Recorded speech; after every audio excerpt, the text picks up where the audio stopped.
Where did we go from yesterday? Celtic 2, VAR 2. Especially the way it's going to be with Scottish football. I think every decision that has been made, every single Celtic goal since VAR has been introduced, every single Celtic goal has been questioned. That's a statistic they never thought you would hear. Of course it was. Anyway, in today's Celtic FC news, Ange Postecoglou fires a cheeky jibe at Rangers boss, according to one of the media outlets in Scotland after the Kilmarnock win. Another journalist says that a Celtic player, Carl Starfelt, was sloppy, but when you look at the stats that Carl Starfelt, his stats is up there behind Jota as one of the better players at Celtic, so take that in your pipe and smoke it. Rangers manager Michael Treble from Celtic, he says it's unthinkable for Rangers Sevco not to win a trophy. And then Ange Postecoglou has obviously spoken to John Hartson yesterday after the game to speak about Celtic FC transfers. All that in today's Celtic FC news video, and then we'll go on to the comments section. If you haven't been on this channel before, or if you have, make sure you give this video a big thumbs up, and we'll dive right into the content of the day, as we say. So Ange Postecoglou fired a cheeky little one-liner to the media yesterday after the victory, talking about Joe Hart have not much to do during the game, but come out with a really good save. And he says, Postecoglou says, he is a lucky man, and he must obviously be passing that on to his players as well.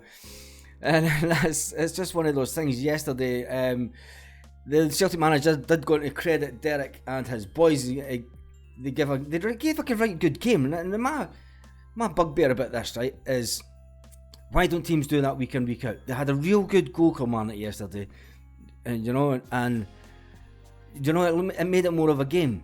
It made it much more of a game, but they don't do it week in, week out. They don't do it when they play Celtic in the league.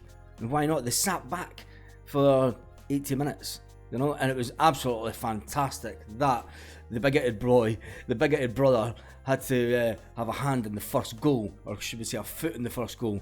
That was just music to my eyes, the fact that every Celtic fan will be the same. That'll be one of the goals that you'll watch back again and again and again, and we'll make sure that he never forgets that he helped Celtic score against Kilmarnock. So that was... But yesterday, with all that and the two disallowed goals, I mean, Heel was offside. You're talking... It's nonsense, complete nonsense. It has been shown for what it is, unfortunately, VAR.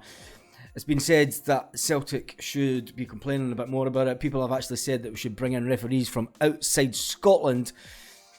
I think I've seen a lot of people saying that it's about time that we make referees full-time in Scotland and give them better training.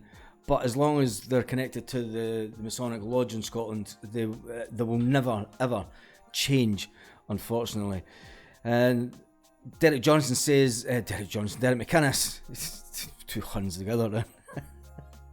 Derek McInnes said after the game that he was devastated that his team did not get a penalty. Derek, we're devastated that our team did not get two of the goals that were blatantly onside, blatantly should have been given, blatantly cheated once again by VAR in Scotland. But we'll take it as it is. We know we have to score more goals. It's always been the case. Jock Stein says it. As long as we score more than what they do, that's it. And Scottish football is getting shown for the farce it actually is. I'm getting fed up talking about this VAR and the decisions. Every single thing is questioned against Celtic. Anyway, another journalist says that Carl Starfelt had a sloppy performance against Kilmarnock, but when you look over the term that he's actually been here, he's actually right behind Jota with his league rating is right behind Jota on SofaScore. He's got a SofaScore rating of 7.34, and only Jota has a better one for that. So take that from what you want. And the fact that when him and Carter Vickers have been in the team together, they have never lost. So take from what you want as well. So a lot of people give the guy stick, but the two of them together make a great defence. Anyway, Rangers manager Michael Beale says he fears for a Celtic treble. He says it's unthinkable for his club not to win a trophy this season. Well, Michael, the Joker, you are going to be in for a shock come the end of the season, because I think Celtic could be on the verge of another treble another historic treble. I've never seen, I mean, trebles are the things of dreams, you know, and for the fact over the last 10 years, we've witnessed so many trebles as a club. And I think now it's all about just dominating Scottish football again. It has to be. Ange Postecoglou was asked by John Hartson post-match if one or two bodies could be leaving. He expects to add one or two more. He says after the semi-final yesterday, it's always a possibility when you come into a window. He knows guys might move on for whatever reason. It's not about me or us pushing anybody out the door. Every footballer has got a decision to make about their career, and he respects that.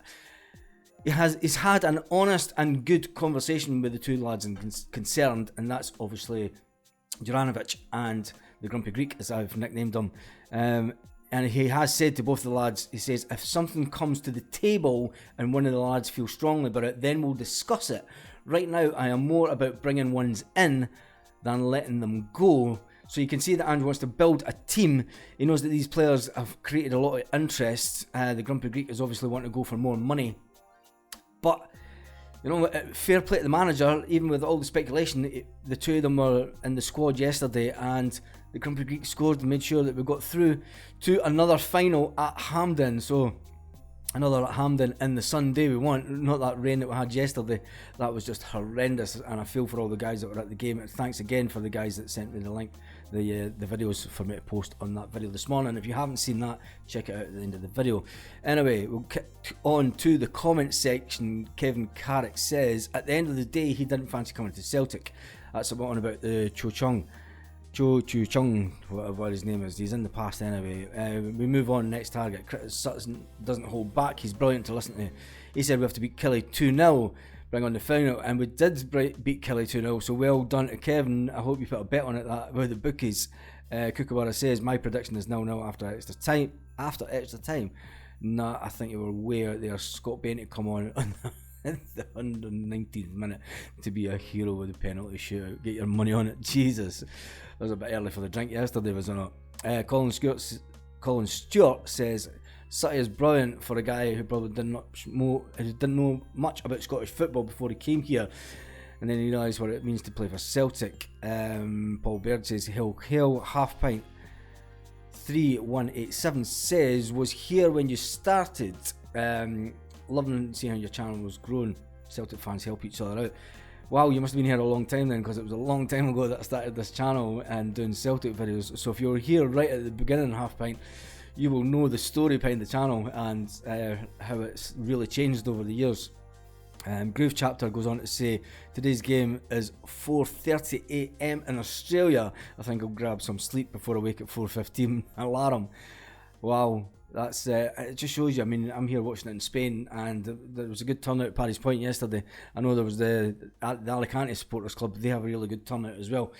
I'm not sure about the Hoops Bar in Guardamar. Might speak to them and see how their turnout was. But I mean, there is a good Celtic support all around the world and watching Celtic games. So you have to feel. I hope the guys that get tickets for semi-finals and finals realise how privileged they are. I mean, I used to do it. I realised how privileged and lucky I was to go to as many finals as I did over the last 20 years.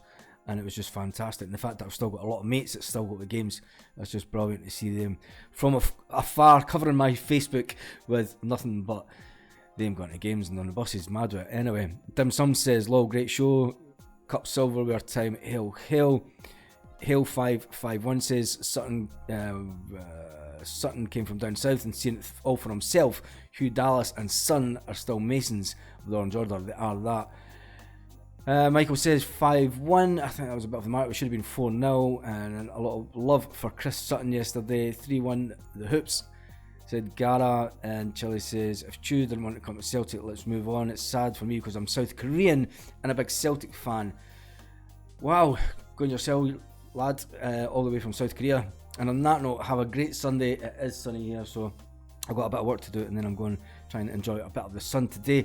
Wherever you are around the world, have a great day, Celtic fans all around the world.